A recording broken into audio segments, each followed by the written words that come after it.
Hello, and welcome to Bedtime Stories.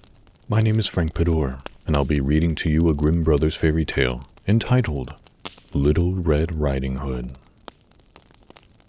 There was once a sweet little girl who had gained the love of everyone, even those who had only seen her once. She had an old grandmother who knew not how to do enough for her. She loved her so much. Once she sent her a little cloak with a red velvet hood, which became her so well that she obtained the name of Little Red Riding Hood. One day her mother said to her, "Come, Red Riding Hood, I want you to go and see your grandmother, and take her a piece of cake and a bottle of wine, for she is ill and weak, and this will do her good.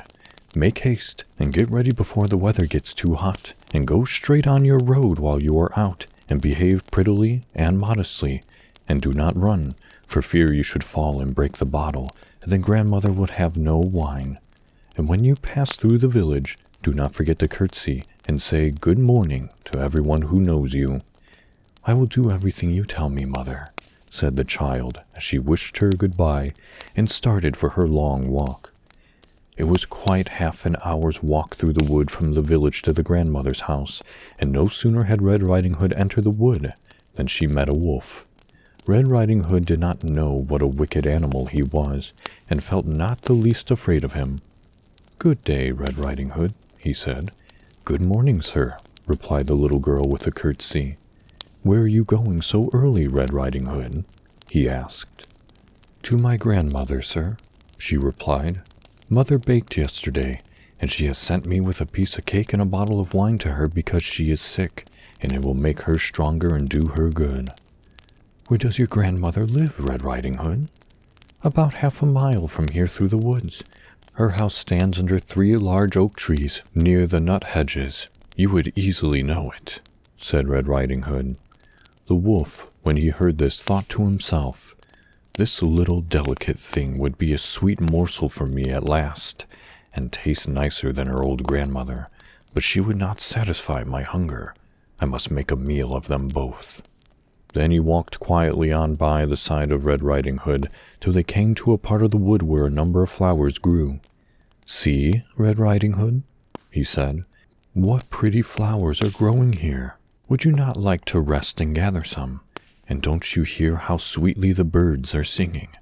You are walking on as steady as if you were going to school, and it is much more pleasant here in the wood." Then Red Riding Hood looked up and saw the dancing sunbeams shining between the trees and lighting up the beautiful flowers that grew all around her. And she thought, "If I were to take my grandmother a fresh nosegay, it would make her so pleased. It is early yet, and I have plenty of time." So she went out of her way into the wood to gather flowers, and when she had picked a few, she saw some more beautiful still at a little distance. So she walked on farther and farther, till she was quite deep in the wood. Meanwhile, the wolf went straight on to the grandmother's house and knocked at the door. "Who is there?" "Little Red Riding Hood," replied the wolf, imitating the voice of the child. "Mother has sent me with a piece of cake and a bottle of wine for you. Open the door." "Lift up the latch and come in," she replied. "I am too weak to get up." So the wolf lifted the latch, and the door flew open.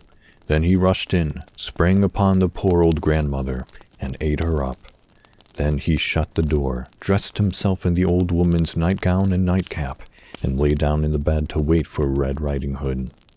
After Red Riding Hood had gathered as many flowers as she could carry, she found her way back quickly to the right path, and walked on very fast till she came to her grandmother's house, and knocked at the door. "Who is there?" said the wolf, trying to imitate the grandmother. His voice was so gruff, however, that Little Red Riding Hood would have been frightened, only she thought her grandmother had a cold. So she replied, "It's Little Red Riding Hood. Mother sent you a piece of cake and a bottle of wine." "Lift up the latch and come in," said the wolf. So Red Riding Hood lifted the latch and went in. When she saw her grandmother, as she thought, lying in bed, she went up to her and drew back the curtains, but she could only see the head, for the wolf had pulled the nightcap as far over his face as he could. "Good morning," she said, but there was no answer. Then she got on the bed and cried out, "Oh, grandmother, what great ears you have got! The better to hear you with, my dear," he said. "And what great eyes you have got! The better to see you with, my dear. And, grandmother, what large hands you have got! The better to hold you, my dear. But, grandmother, what great teeth you have got!" cried Red Riding Hood, who began to be frightened. "The better to eat you," cried the wolf, jumping from the bed, and seizing poor Red Riding Hood, he swallowed her up at one mouthful. Now, as soon as the wolf had satisfied his hunger, he laid himself in the bed and snored so loudly that he could be heard outside. A hunter, who was out with his gun, was passing by, and thought to himself, "How the old woman snores! I must go in and see what is the matter." Then he stepped into the room, and when he came to the bed, he saw the wolf lying on it. "Oh, you old sinner," said the hunter, "have I found you at last? I have been seeking you a long time, Mr. Wolf." He was just going to raise his gun when he missed the old grandmother, and thinking that the wolf might have swallowed her, he remembered she might yet be saved. So he would not shoot, but taking a pair of scissors, cut open the stomach of the sleeping wolf. How surprised he was to see the smiling face of Red Riding Hood peep out at the first snip, and as he cut further, she sprang out, exclaiming, "Oh, I've been so frightened. It was dreadfully dark in the wolf's stomach." Then they helped out the old grandmother, who was also unhurt and living, but she could scarcely breathe. The wolf awoke too late to save his own life. He sank back on the bed and died, and the hunter had his skin. After this, they all sat down very contentedly, and drank the wine and ate the cake which Red Riding Hood had brought, and then the hunter took the little girl safely home. "Ah," she thought, "I will never go out of my way to run in the wood again when my mother has forbidden me." It was related that once after this, when Little Red Riding Hood was going again to her old grandmother with some of the nice things her mother had made, another wolf spoke to her and wanted to entice her out of the way. But Red Riding Hood was on her guard and went straight forward without stopping till she came to her grandmother's house.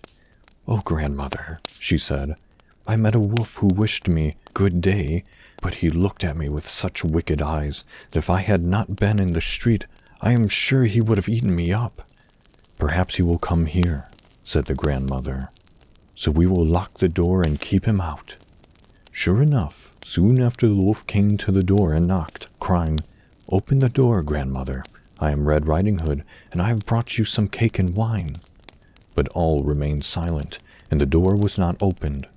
Then the sly old thief prowled round the house, and at last sprang on the roof to wait till Red Riding Hood went home in the evening, that he might seize her in the dark and devour her.